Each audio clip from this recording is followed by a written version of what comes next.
Hey everyone, welcome to Quiet Life Homestead. I'm Gina and today we're talking about gluten-free, dairy-free chicken taco bake casserole. Is that the name? I don't know. Whatever the name is, that's what we're getting ready to make, so I wanted you to join us.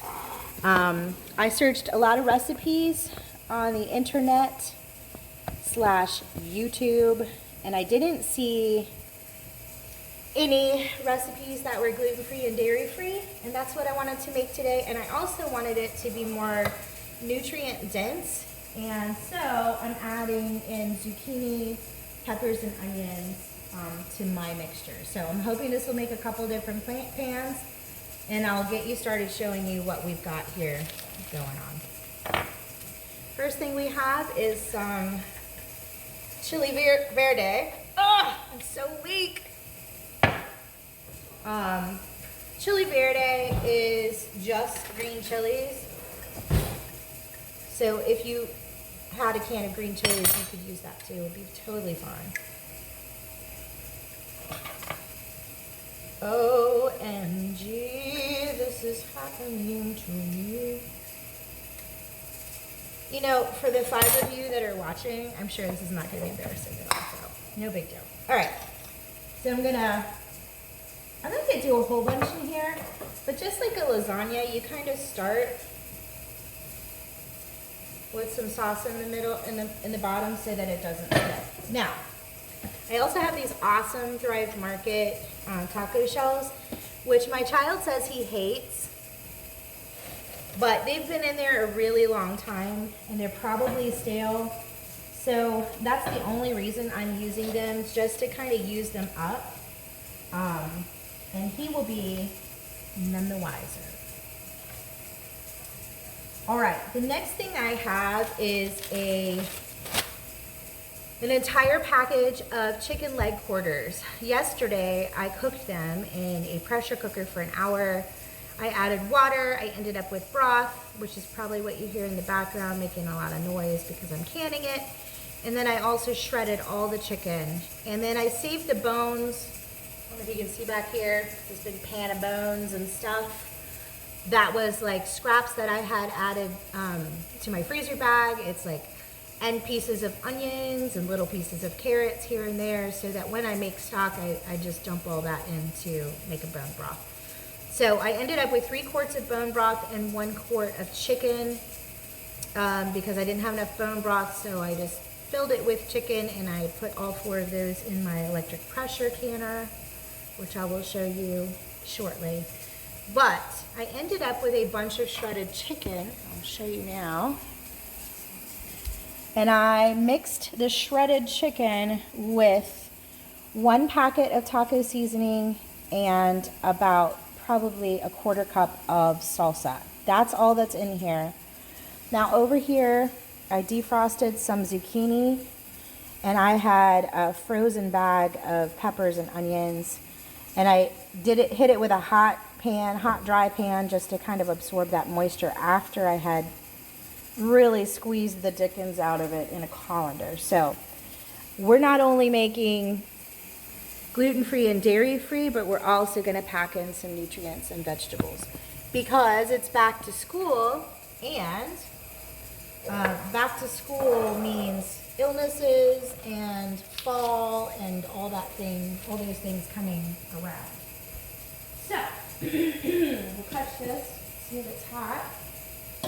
We're gonna go ahead and build this bake and see how we do. If you're seeing this video, it's because this was really good, because I've never made this before and I have no idea. But I looked at a bunch of recipes and I thought, I have some of that stuff. And that's a great tip. You don't have to have every single item for every single recipe. Just get the gist of it. And if it looks like you could shove some things in it to get rid of them, get them out of your pantry, then great. The other thing I have is some rice. This rice was made with adobo seasoning, and I threw it in my freezer last time I made rice, and we didn't need all that. Good tip, make sure you freeze your rice. It's so easy, and it comes back beautifully. Okay, so now what we're going to do is we're going to build our base. I also have some kidney and pinto beans that I canned, and I rinsed them and put them back in here So I'm gonna go ahead with, what am I gonna do first? I think I'm gonna hit it with the rice first, because the rice will absorb some of that chili verde. And then everything you add on top will soak down into the rice. So I think that's gonna be a good base. And it'll kind of form like a little crust. Y'all, I'm just talking, I don't know what I'm talking about. I hope it will. Sounds good. All right. The other thing I have is some packets of Daiya dairy-free cheese, and we'll get to those in just a second. So I'm gonna go ahead and do a layer of chicken. And hopefully, I might have enough for 2 pans. We'll just wait and see. I'd love to be able to put one in my freezer. I also have the freeze dryer running in case you can hear that in the back, because, you know, all the things need to happen at the same time. I either do everything or nothing. Can't be the only one like that. Okay. So there's the chicken layer. I'm also going to hit it with the veggie layer.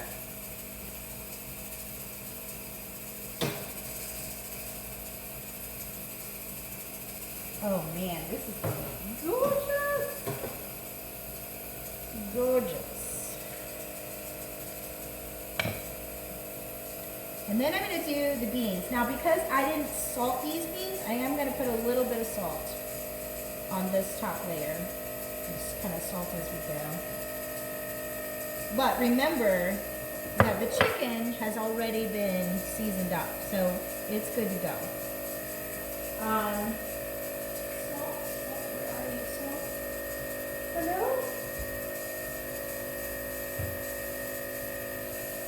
Let's make this. Well, I was not going to use this salt, but I will.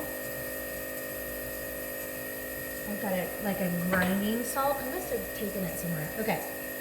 So that is like basically what we've got. And I'm also going to open 1 can of petite diced tomatoes. And that's going to give it a little bit more sauciness. Then I'm going to mix these tomatoes in with the salsa verde. Sorry, I have to drain them. I kind of forgot. No big deal. Dead air, dead air. All right, so I'm gonna throw some of these in here. Oh my gosh, this is gorgeous. Gorgeous. Guys, I've been sick for like a week and it's been miserable. And I suddenly feel like I can actually do something, so forgive me if I seem a little weird. All right, the next thing I'm gonna do is put the cheese sauce on, and then we're gonna add these gluten-free tortillas, and then we're done with this one. So I think we can get another. Well, the only thing I don't have for the second one is the rice, and that'll be a good comparison. That way I can kind of see, did you really need the rice? You know, were you missing out on that much? Okay, so let's bust open this cheese sauce. You can see what it looks like.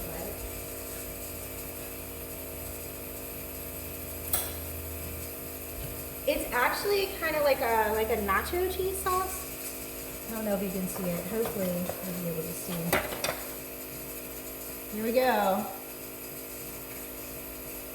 Now, if this was the topping of it, I wouldn't feel that great about it because it's not wonderful by itself, but mixed into things, I feel like it just adds another creamy layer and you really won't know. The other thing that you could do is make like a cashew cheese, and that would be a wonderful cashew cheese sauce. You can look on YouTube for that. Lots of people make them, and I have made them before and they are good. Good cheese substitutes. But there are times where you just want something quick and easy.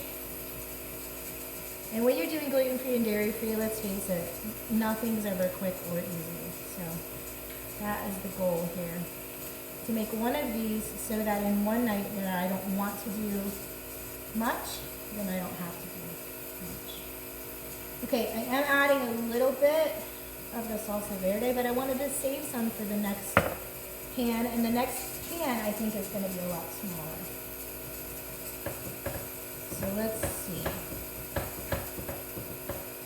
The other thing is, if you find yourself not able to use all of this up, you can go ahead and freeze your chicken so that you have chicken tacos whenever you want them. Now you seem a little far away. I'm going to bring you closer. I know that some people are really into like production and all that stuff. I'm not that great about that. I'm more content and less technical. All right. So here we go. I think we're only going to need like 2 of these. Let's see. Oh man, and these are so good. All right, guys. This is it. Now, like I said, if you are seeing this, that means it was really good, and I'm going to cut into it when we cook it up. I'm going to go ahead and make my second one for the freezer, and then we'll cut back to you finding out about how wonderful and delicious this is. I think I'm going to have some happy boys. Before we cut to the utter deliciousness of the casserole, we're also going to talk about economy and why home economics is displayed here in this recipe.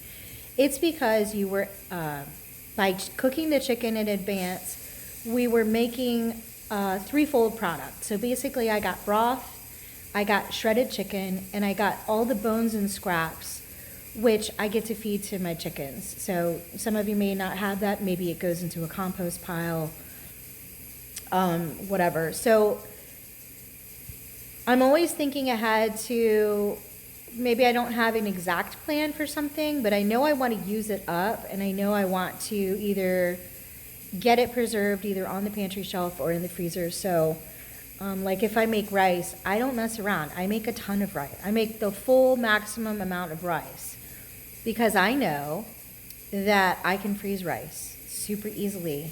When I make, like for instance, with this casserole, what's going to happen is there's only 3 of us. We're not going to eat that massive casserole the first night. But what I'm going to do the first night is I'm going to cut it all up after we're done having what we want. Cut it all up and to freeze it in individual portions. And that will go into my ready-made.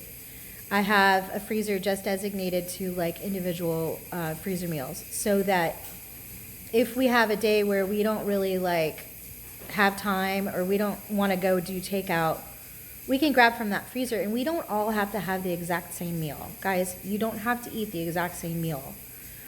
It's okay. Everybody can choose the meal that they want. And I got that idea from, I was a missionary in 2006 and 2007, and I went with a wonderful agency that had a 3-week program where you went down and they, did an orientation. Well, at their guest house, they had an amazing freezer that you could go to any time of day or night, and you could select individual meals, and they had them all labeled, and they had all the instructions about how to reheat them, and I was blown away. And I was like, wow, if I ever get married, I would love to have that for my family because, there's a lot of times where my son doesn't want to really eat something that I want to eat, and it makes everybody happy to have a couple of nights where it's like, do your own thing. So from a home economic standpoint, that saves you going through the drive-through. That helps you disperse leftovers without them getting wasted and shoved in the back of the refrigerator. How many times do you cut into a casserole and you have leftovers and you're like, oh, I don't want to eat that again. It's the 3rd night in a row. I'm not somebody who can eat the same thing over and over and over again. So rather than do that, because I know I will let it rot in the back of the refrigerator, I've started just taking care of business right then. I've made soups where we've eaten our fill of the soup. I'm done with it. It's still hot. I throw it in the jars and I get it canned right then, with no like, oh, let me let it cool down and then it can go in the refrigerator for a few days. And I know we're not going to eat it. So just be thinking ahead when you make a meal, like how can you handle the leftovers in such a way that they don't get wasted? And so hopefully that's a good tip. Right now, you know, I've got the canner going, and I will show you how easy it is. This is an electric pressure canner, and it is not the same as like an Instant Pot or something. So I just want to be clear about that, but I did want to show you how easy it is when you have an electric canner versus like having stovetop pressure. So I decided early on that stovetop pressure canning was not for me. I could not maintain an even flame in my drafty old house. It just was not possible. So this is a Nesco, I think also Carey. It's sold under the brand of Carey, C-A-R-E-Y. There is a Presto digital pressure canner, which is about twice as much, if not 3 times as much. This one for me, and I've got 2, so I'm able to do 8 quarts at one time. It'll hold 4 regular mouth quarts, or is that right? 4? Yeah.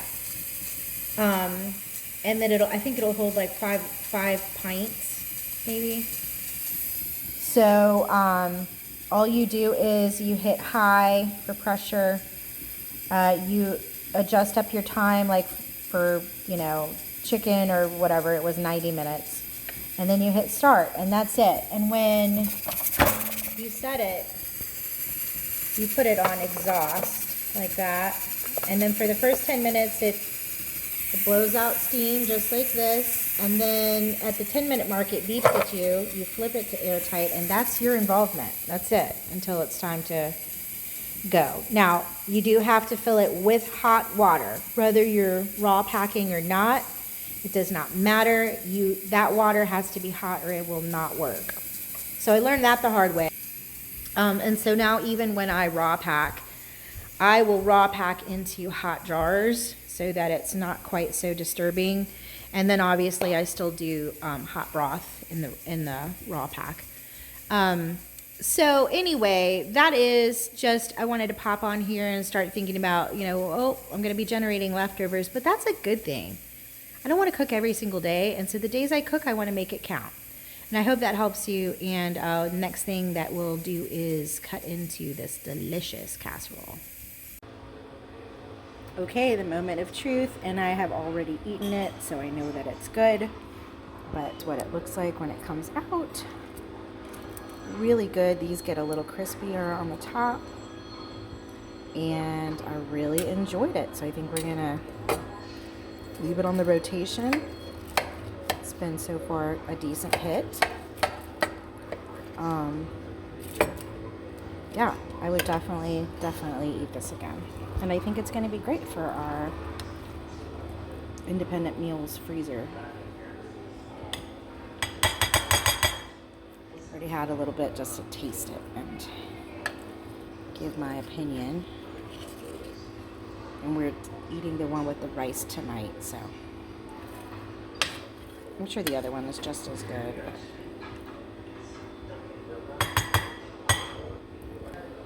Alright guys, that's it. I hope this is a good gluten-free, dairy-free option, and I'll see you on the next one.